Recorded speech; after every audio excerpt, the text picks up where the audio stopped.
What if I told you that the reason you're sitting at your desk, like completely checked out and just going through the motions, has absolutely nothing to do with your personal work ethic? Oh, it's such a common trap. Right. I mean, you know that coasting feeling. You log into the virtual meeting, you nod at the right times, you do the bare minimum just to keep the machine running.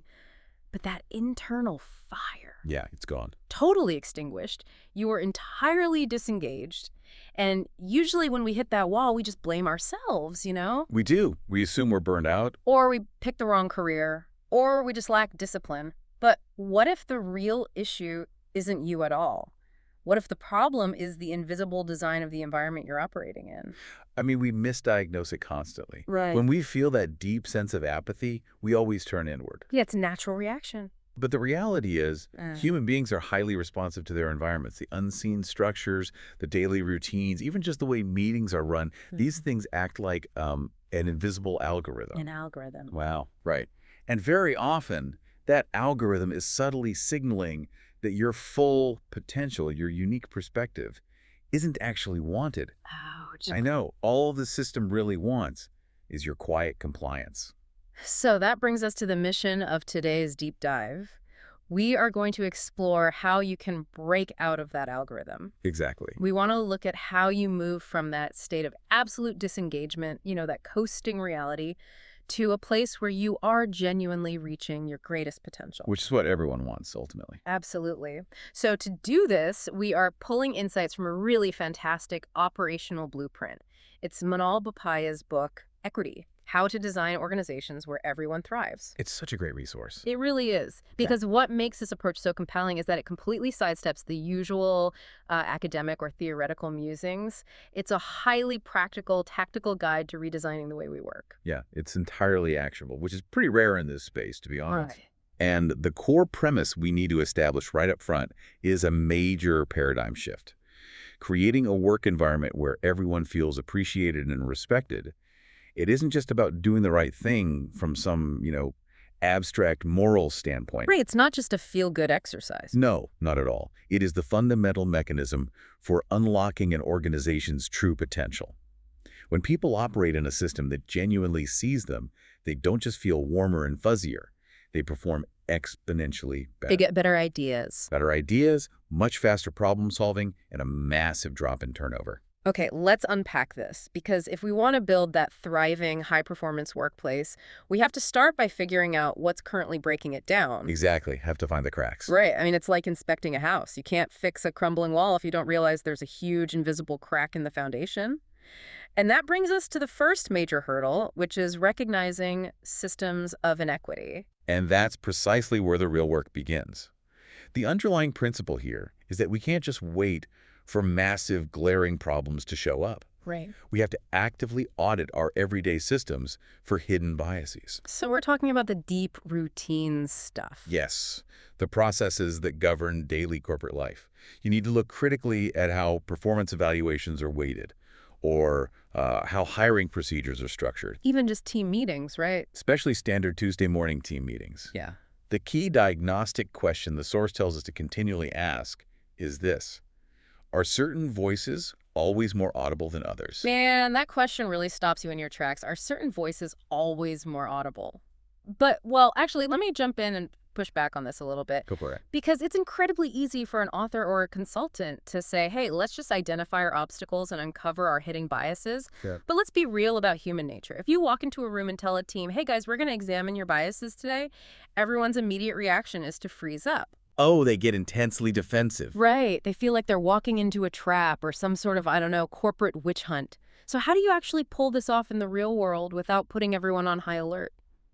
Well, defensiveness is the natural enemy of this kind of systemic change. If people feel they are being personally indicted, the learning just completely shuts down. Right. The walls go up.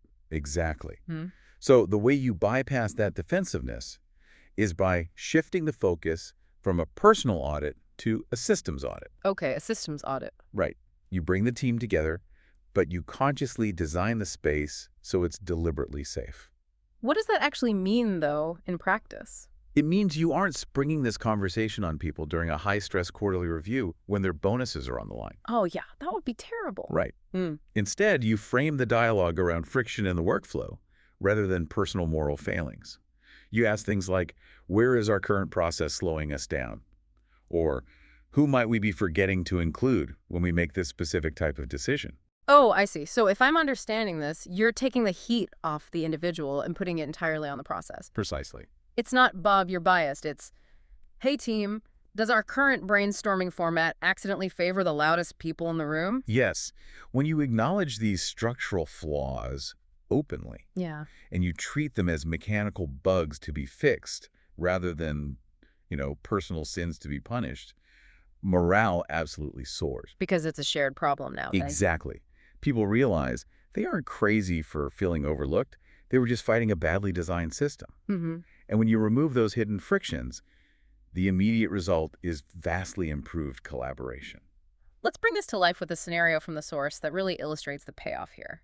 So imagine you have a diverse team, and because you've successfully cleared out that defensive atmosphere, everyone actually feels secure enough to speak up. Right. The psychological safety is there. Exactly. And you're trying to solve a really complex client problem.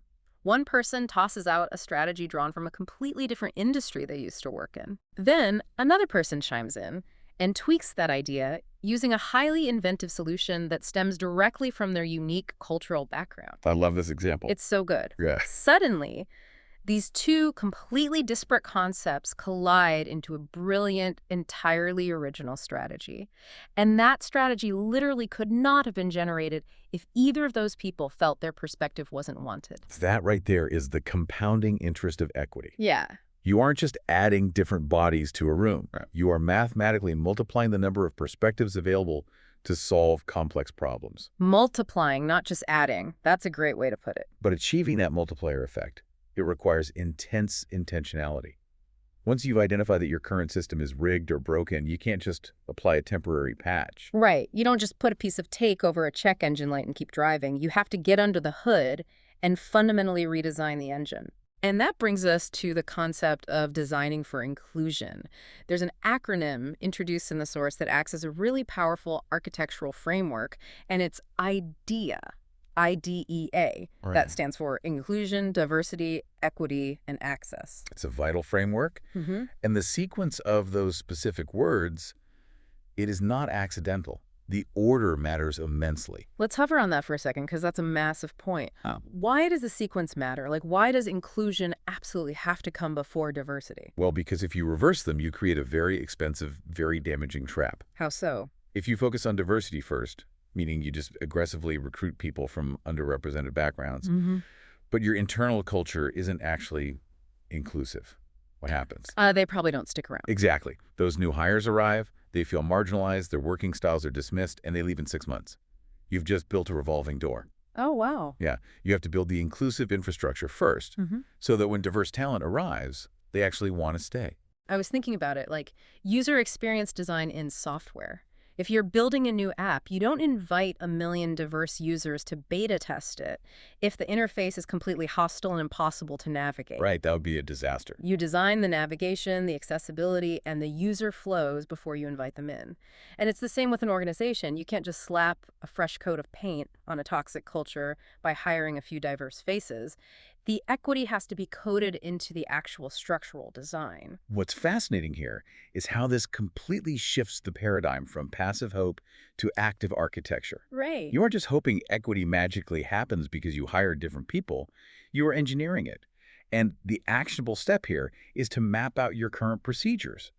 You lay them out on the table and pinpoint exactly where your day-to-day operations lack inclusion. Let's make that highly concrete for everyone listening. How does this structural redesign look in a practical scenario, like, say, hiring? Okay, good example. Traditionally, you might have one hiring manager making the call, or maybe a homogeneous group of managers who all have the exact same background.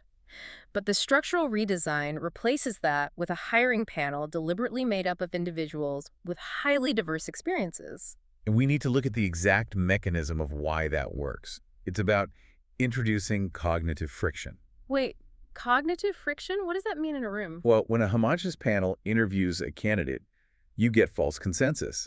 They all share the same blind spots, so they all just nod along and hire the person who reminds them of themselves. Oh, the classic culture fit trap. Exactly.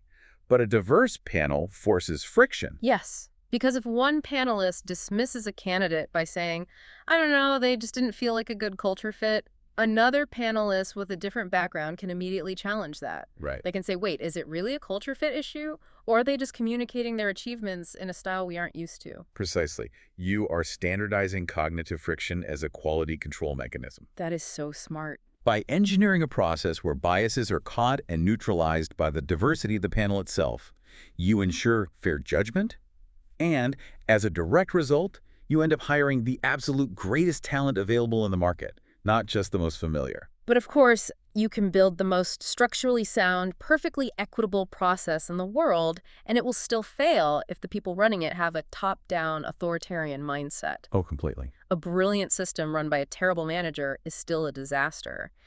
And this naturally shifts our focus to the human element running the machine, equitable leadership. The human element is the ultimate bottleneck. The framework emphasizes that equitable leadership requires a complete rewiring of how we view power. Right. It's a move away from the traditional command and control model, where the leader is the sole generator of ideas, and their only job is to dictate them to the team. Right, the classic boss. Exactly. Right. A truly equitable leader views their primary job as fostering an atmosphere of empowerment, where they actively work to extract the best thinking from everyone else. Okay, here's where it gets really interesting, because I can hear some managers out there starting to panic. Oh, I'm sure. If a leader is just endlessly empowering others and listening to everyone else's viewpoints, does that mean they stop making decisions entirely? I have to push back on this, because it sounds like a fast track to paralyzing consensus where a team argues for weeks and nothing actually gets executed because the boss doesn't want to step on anyone's toes. That's a very astute challenge. And it's probably the most common trap well-meaning leaders fall into when they try to be more inclusive. Yeah, nobody wants endless meetings. Nobody. But equitable leadership is absolutely not about abdicating your responsibility to make a decision. It's about active engagement before the decision is finalized. Okay, break that down for us. What does that engagement actually look like? It means the leader acts as the ultimate filter, not the sole generator. They prioritize regular check-ins. They pose genuinely open-ended inquiries rather than just asking leading questions that steer people toward the answer the boss already wants. All right. And crucially, they practice active listening. This isn't just polite nodding. It's proving a sincere interest in the team's lived experiences. The leader absolutely still makes the final call, but they make a vastly more informed, bulletproof decision because they have genuinely crowdsourced the collective intelligence of their entire team. I see. So it's not a democracy where everything requires a vote, but it is a system where all the evidence is collected before the judge issues the ruling. That's a great way to put it. Let's look at the mechanics of this in a standard team meeting from the source. Imagine a leader walking in to kick off a new project. The traditional way is the leader pulls up a slide deck, talks for 45 minutes, and then says, any questions in the last 2 minutes. Which is a classic example of anchoring bias. Anchoring bias. Yeah, the moment the leader speaks first and lays out their vision, the entire room intellectually anchors to that idea. Anyone with a different, perhaps better approach will instantly silence themselves because they don't want to contradict the boss. Exactly. But the equitable leader flips that dynamic. They walk in, present the problem, and then specifically and intentionally ask the team to discuss their ideas first. Right. They moderate the space, making sure they pull thoughts from the introverts, not just the extroverts who always dominate.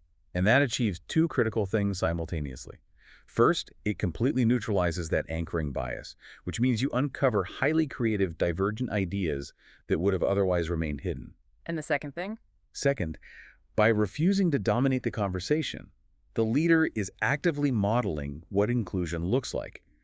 They are showing the entire organization that they value the best idea, regardless of whose mouth it comes from. It's a brilliant way to unlock the dormant potential sitting right in front of you. But, well, we need to do a reality check here. Always a good idea. Because you can have well-intentioned leaders, and you can try to design these structural processes, but there is almost always a massive glaring disconnect between an organization's grand, shiny ideals and its actual messy reality on a random Tuesday afternoon. Oh, absolutely. And that brings us to the final, critical pieces of this puzzle: effective communication and measuring impact. The gap between intention and execution is where most equity initiatives go to die. Wow. Yeah. Organizations are incredibly quick to state their purpose. They'll enthusiastically update their company values page, they'll put out a glowing press release, or they'll launch a new internal initiative. We've all seen the emails. Right.